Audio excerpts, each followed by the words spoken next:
Selam aleikum. Aleikum selam motër. Kjo motër ankohet për sjelljen e burrit vet thot. Nëse i thu burrit diçka, edhe ai më njerë i dhnohet, i mbetet hatrit, çka të bëj? Motër, natyrat e njerëzve janë të ndryshme.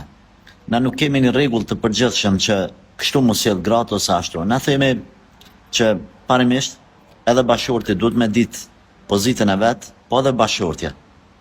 Qysh mos sjell burri me gruan, gruaja me burrin.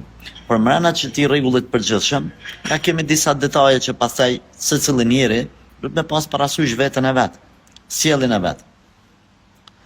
Në këto raste është mençuri, është urtësi, që nëse burri e shet që është një tip i ran, një tip që i dhrohet, një tip që menjëherë domethënë kalon nga humori në nervoz, mos i fal shumë.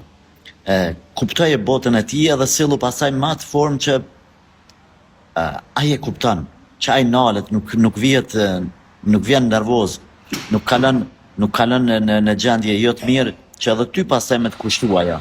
Në kohën e pejgamberit alayhi salatu wasalam, e kemi rastin kur Resulullah sallallahu alaihi wasallam është sjell me njerëzit, me disa njerëz në bazë të asaj që ata kanë kuptuar gjuhën. Ty të ka sprovu ndoshta Allahu xhaleshanu, tash ti duhesh me pas kujdes, me bën sabër. Unë e di cila është forma më e mirë, unë e di cila është forma më e saktë, por krejt njerëzit nuk janë të tillë. Kështu që gjaje, kuptoje botën e tij edhe sillo në atë formë që as ti mos më ra në pozitat palakmueshme, as ai mos më hidhru.